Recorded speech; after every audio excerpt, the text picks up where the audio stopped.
श्री सुखदेव जी प्रिय परीक्षित को कहते हैं, एक दिन श्री साम, श्री प्रद्युमन, श्री चारुभानु और श्री कृष्ण के परिवार के सदस्य और यदुवंश के राजकुमार द्वारका के समीप वन में विहार करने के लिए गए। विहार करते हुए वे सब अत्यंत प्यासे हो गए, अतएव वे वन में जल प्राप्ति का स्थान ढूंढने लगे। जब वे एक कुएं के समीप गए तो उन्होंने देखा कि उसमें जल नहीं था, अपितु कुएं में एक अद्भुत जीव था। यह एक विशालकाय छिपकली थी। इतने अद्भुत पशु को देखकर वे सब चकित रह गए। वे समझ गए कि वह छिपकली फंस गई थी और अपने प्रयास से बाहर नहीं निकल सकती थी। अतः सहानुभूतिवश उन्होंने उस विशाल छिपकली को कुएं से निकालने का प्रयास किया। दुर्भाग्यवश छिपकली को तरह तरह से निकालने के प्रयास करके भी वे उसे बाहर ना निकाल पाए। जब राजकुमार घर लौटे तब उन्होंने अपनी कथा भगवान श्री कृष्ण के समक्ष सुनाई। भगवान श्री कृष्ण समस्त जीवों के सखा हैं, अतएव अपने पुत्रों का निवेदन सुनकर वे स्वयं कुएं के समीप गए और केवल अपना वाम हस्त्र फैलाने मात्र से उस विशाल छिपकली को सरलता से बाहर निकाल लिया। भगवान श्री कृष्ण का हाथ स्पर्श होते ही उस विशाल छिपकली ने अपनी पूर्वाकृति को त्याग दिया और वह स्वर्गलोकवासी एक देवता के रूप में प्रकट हुए कि शरीर का वर्ण पिघले हुए सोने के समान चमक रहा था। उसने उत्तम वस्त्र तथा कंठ में बहुमूल्य आभूषण धारण कर रखा था। उस देवता को छिपकली का शरीर क्यों धारण करना पड़ा, यह बात भगवान श्री कृष्ण से छिपी नहीं थी। तथापि अन्य सबकी जानकारी के लिए भगवान ने प्रश्न किया, हे सौभाग्यवान देवता, अब मैं देखता हूँ कि तुम्हारा शरीर इतना सुंदर तथा प्रभावान है। तुम कौन हो? हम अनुमान कर सकते हैं कि तुम स्वर्ग के श्रेष्ठ देवताओं में से एक हो। मेरे विचार में तुम ऐसी दशा में रहने योग्य नहीं हो। अवश्य ही अपने पूर्व कर्मों के कारण तुम्हें छिपकली की योनि में जन्म मिला है। तो भी मैं तुमसे सुनना चाहता हूँ कि किस प्रकार तुम्हारी यह दशा हुई। तुम हम सबको अपना परिचय दो। जब श्री भगवान ने राजा नरक से प्रश्न किया तब तत्काल ही सूर्य के प्रकाश के समान चमकदार अपने मुकुट से धरती का स्पर्श करते हुए उन्होंने भगवान श्री कृष्ण को प्रणाम किया। तत्पश्चात उन्होंने कहा, प्रिय भगवान, मैं राजा इक्ष्वाकु का पुत्र राजा नरक हूँ। यदि आपने दानी पुरुषों का परिचय जानना चाहो तब निश्चय ही मेरा नाम सुना होगा। प्रिय भगवान, आप साक्षी हैं। आपको जीवों के भूत, भविष्य तथा वर्तमान के समस्त कर्मों का ज्ञान है, अतः आपसे छिपा ही क्या है। फिर भी मैं आपकी आज्ञा का पालन करने के लिए कहता हूँ। भगवान, पृथ्वी में जितने धूल के कण हैं, आकाश में जितने तारे हैं, वर्षा में जितनी जल की धाराएं गिरती है, मैंने उतनी ही गोवें दान में की थी। वे सभी गोवें सुंदर, दुधारू, नौजवान, सीधी, सुलक्षणा, कपिला थी। उन्हें मैंने न्याय के धन से प्राप्त किया था। सबके साथ बछड़े थे। उनके सींग स्वर्ण मणित थे। उनके खुरों पर चांदी मड़ी हुई थी। उनके वस्त्र हार गहनों से सजा दिया गया था। ऐसी गोवें मैंने दी थी। गोयों के अतिरिक्त उन्हें भूमि, स्वर्ण, गृह, घोड़े तथा हाथी भी प्रदान किए गए थे। अविवाहित ब्राह्मणों को पत्नियां, दासियां, अन्न, चांदी, पात्र, वस्त्र, रत्न, गृह उपयोगी सज्जा तथा रथ आदि प्रदान किए गए। राजा ने यह भी कहा कि उन्होंने न केवल ब्राह्मणों को उपहार दिए थे, अपितु उन्होंने कुएं खुदवाने, मार्गों के किनारे वृक्षारोपण करवाने, राजमार्गों पर जलाशय बनवाने जैसे पुण्य कर्म भी किए थे।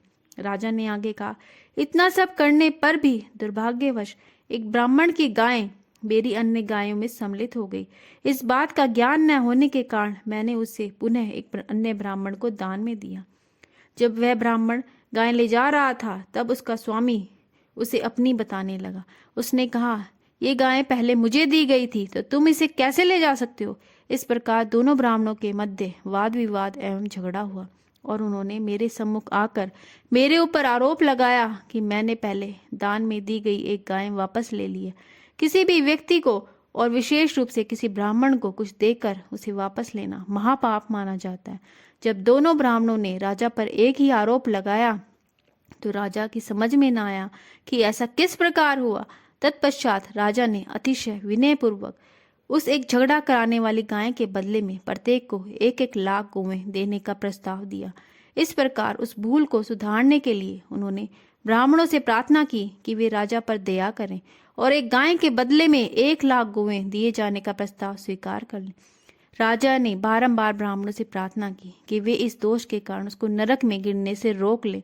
ब्राह्मण का धन ब्रह्मस्त्र कहलाता है और मनु के नियम के अनुसार इसे सरकार भी नहीं ले सकती। इस प्रकार राजा के प्रस्ताव से असहमत होकर दोनों ही ब्राह्मण क्रोध में भरकर महल में चले गए। इस घटना के पश्चात जब राजा के शरीर त्यागने का समय आया तब उन्हें यमराज के समक्ष ले जाया गया। यमराज ने उनसे पूछा, तुम पहले अपने पुण्य कर्मों का फल उपभोग करना चाहते हो अथवा पाप कर्मों का फल भोगना चाहते हो? यमराज ने यह भी संकेत दिया कि राजा इतने पुण्य कर्म में दान किए हैं कि नरक के सुखापयोग की सीमा उन्हें ज्ञात नहीं थी। राजा के भौतिक सुख की कोई सीमा नहीं थी, किंतु इस संकेत के प्राप्त होने पर भी वे चकित थे। उन्होंने प्रथम अपने पापों का फल भोगने और तदुपरांत अपने पुण्य कर्मों का फल स्वीकार करने का निश्चय किया। अतएव यमराज ने तत्काल उन्हें एक छिपकली बना दिया। राजा नरक एक विशाल छिपकली के रूप में दीर्घ काल तक एक कुएं में पड़े रहे। उन्होंने भगवान श्री कृष्ण से कहा, जीवन की उस निकृष्ट अवस्था में रहने पर भी मेरी स्मरण शक्ति का कभी नाश नहीं हुआ। प्रिय भगवान, मेरी तीव्र अभिलाषा थी कि किसी दिन मैं स्वयं आपके दर्शन कर सकूं। हे परम भगवान श्री कृष्ण, आपने मुझे देवता का यह शरीर प्रदान किया, अतः मुझे सरलोक जाना पड़ेगा। मैं इस अवसर का लाभ उठाकर आपकी दया की भिक्षा मांगता हूँ। इससे मुझे ऐसा वरदान प्राप्त हुआ कि मैं आपके चरण कमलों को कभी भी विस्मृत न करूं, चाहे मुझे कोई भी योनि क्यों ना मिले अथवा चाहे किसी भी लोक में मुझे भेज दिया जाए, किंतु मुझे आप ऐसा वर दीजिए कि मैं आपके चरण कमलों का विस्मरण न कर सकूं। स्वर्ग लोक में प्रवेश करने के पूर्व राजा नरक ने भगवान की प्रदक्षिणा की और उसने अपने मुकुटधारी सिर को भगवान के चरण कमलों में रखकर उनको प्रणाम किया। स्वर्गलोक से आए हुए विमान को सम्मुख आया देखकर भगवान ने राजा को उस पर सवार होने की अनुमति दी। राजा नरक के प्रस्थान के उपरांत भगवान श्री कृष्ण ने राजा की ब्राह्मण शक्ति, दानशीलता, उसके द्वारा वैदिक अनुष्ठानों के संपादन की प्रशंसा की। भगवान श्री कृष्ण ने आगे कहा, यदि अपने धन, बल तथा प्रतिष्ठा पर अभिमान करने वाला कोई राजा ब्राह्मण की संपत्ति पर अधिकार करना चाहता है तो समझना चाहिए कि वह अपने लिए नरक का मार्ग प्रशस्त कर रहा है। उसे ज्ञात नहीं रहता कि इस मूर्खतापूर्ण कार्य के लिए उसे कितना कष्ट सहन करना पड़ेगा। तुमको राजा नरक से उदाहरण से सीखना चाहिए। यदि कोई अनजाने में भी ब्राह्मण की संपत्ति पर अधिकार कर लेता है तो उसे जीवन के कष्टप्रद स्थिति में डाल दिया जाता है। इस प्रकार बद्ध जीवों के शुद्धिकरण में निरंतर संलग्न रहने वाले भगवान श्री कृष्ण ने न केवल अपने परिवार के सदस्यों तथा द्वारका वासियों को उपदेश दिया, अपितु मानव समाज के समस्त सदस्यों को उपदेश दिया। इसके उपरांत भगवान ने अपने महल में प्रवेश किया। हरे कृष्णा।